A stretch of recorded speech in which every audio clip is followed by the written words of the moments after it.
Welcome back and thank you for staying with us on The Conversation.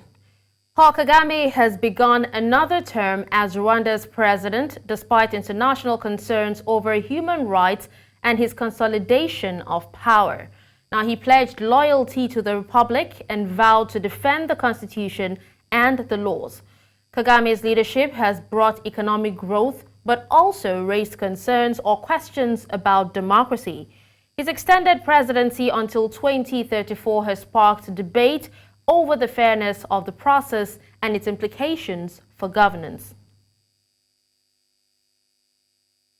Now, joining me to dissect more on this is Modeste Nkurikiyimana, journalist, political analyst from Kigali, Rwanda.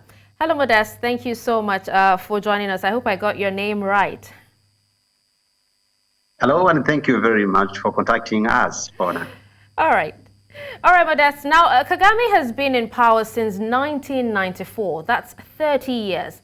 Now, with a leadership style that's been described as both strong and authoritarian, how would you say has he managed to maintain control for so long?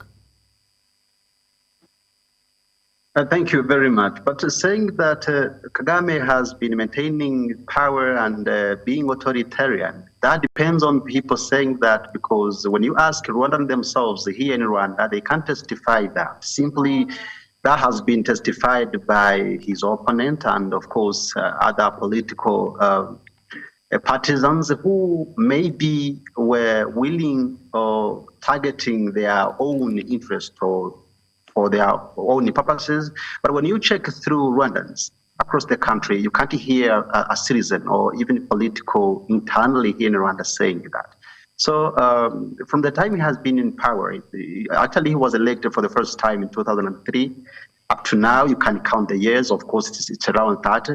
But I think for him to maintain Rwandan people and, of course, making it or putting it on the pace where Rwanda is, I think it's just what it's connected to actions, not to any other thing, because he has really done the things. The economic progress is really outstanding for those who have been in Rwanda and who can check for that. Okay. Now, you did say that, you can't hear the Rwandans actually, talking about saying like positive things about the president. But then some people see Kagame as a politician who has brought stability to Rwanda.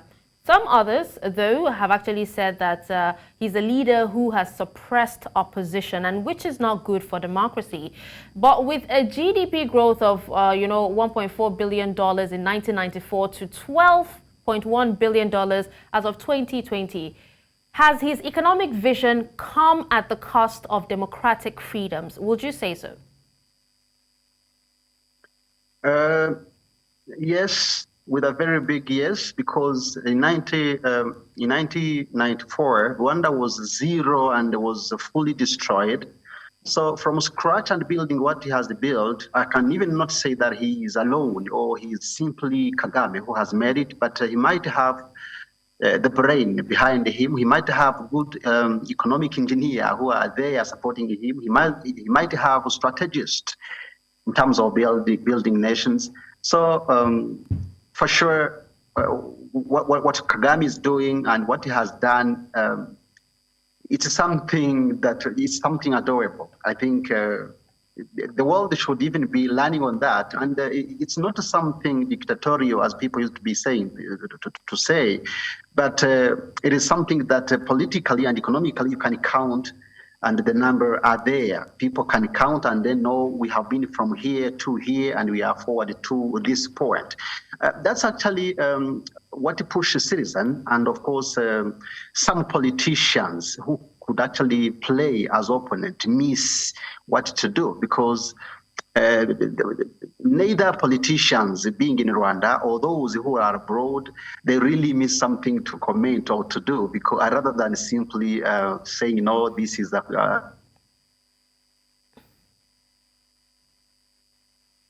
Hello, Modeste, can you hear me?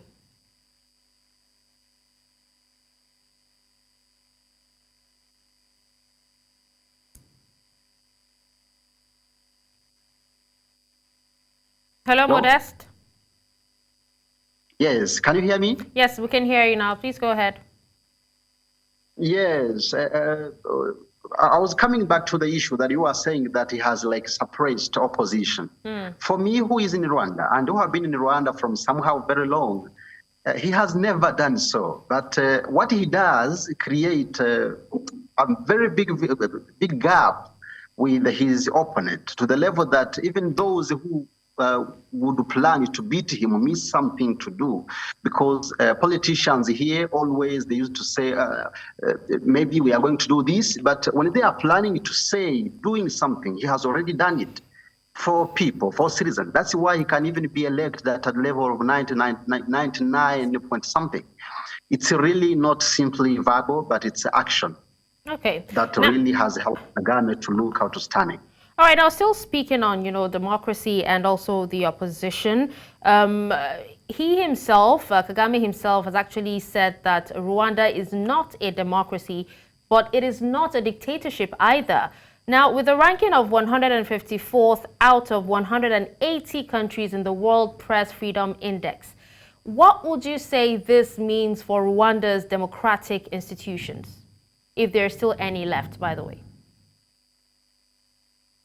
It would be better if maybe we based on numbers and what has been done compared to what can be said. As you know, different countries are led differently based on the choice the citizen and their leadership has chosen. Rwanda is led its own way as Israel or United States or even Nigeria. The way Rwanda has chosen to be is actually what I can say is helping her or it looking like on the side of either the opposition or even the rest of the countries. I think every leader should actually be accountable to what he has done for his citizens. When you come in Rwanda, when you visit Rwanda, you will see people claiming less based on what Kagame has promised them to do.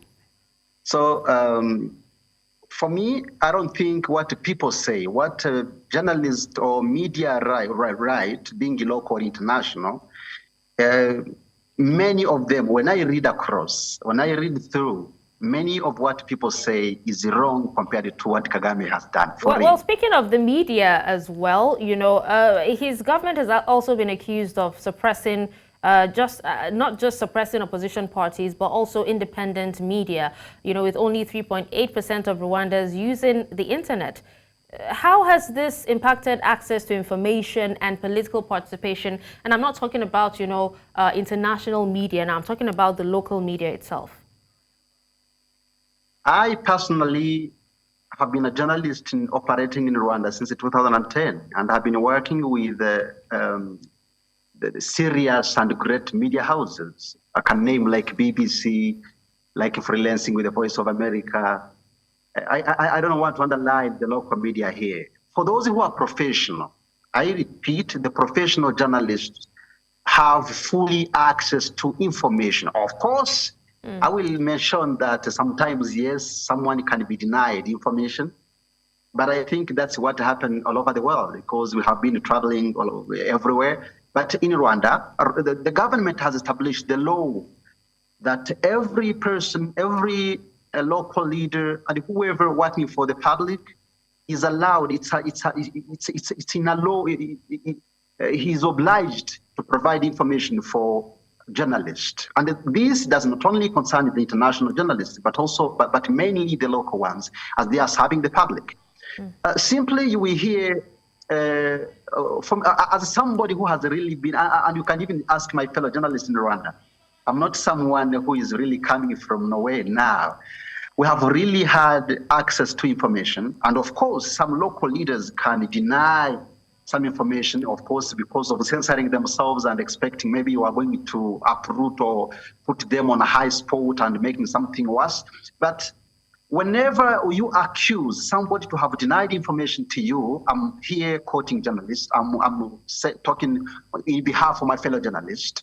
When you accuse anybody to have refused to provide the information to you, you get punished. I will illustrate that based on an example of somebody who actually was working for Deutsche Welle, Freddy Muvunyi.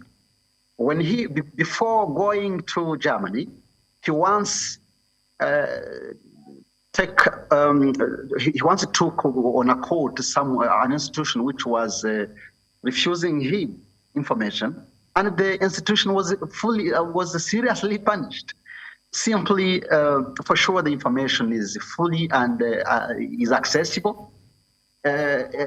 Expect some journalists who can, of course, censor themselves because of course, the fearing the government agents. But the law for leaders to provide information is there, and it has been, of course, we have contributed to make it.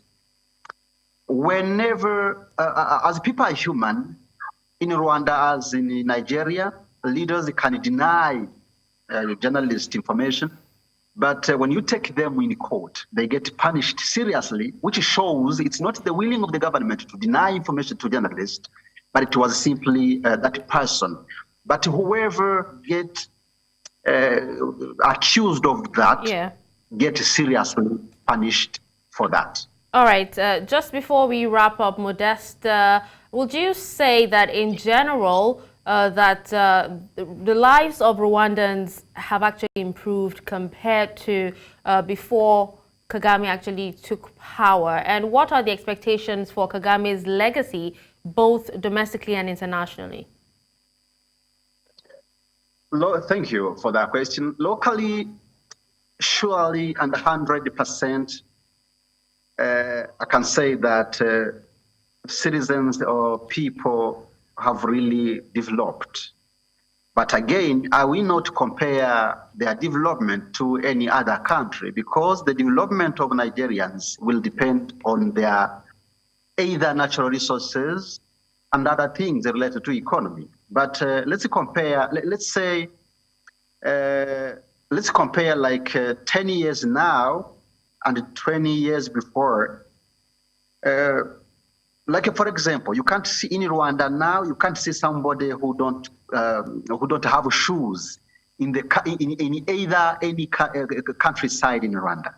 Two, they all have access to potable water for purified water. They all have access to electricity, and using that, all those infrastructures, of course, they try to make some small businesses that help each and everybody to grow. Now, before just in a few seconds, we're actually about wrapping up, Modeste. Can you wrap up your thoughts in a few seconds, please? Oh, thank you. For sure, the development of some Rwandans have been really highly growing, depending on the strategies that Kagame has put in place. And when you compare the lifestyle or the life of Rwandans before 2010 up to now, there are many changes, like people who were living in very destitute houses. Now they are all clean, having good houses. They have electricity, they have water, hospitals, basic schools. Infrastructures have been set, and it can help everybody to develop himself or herself.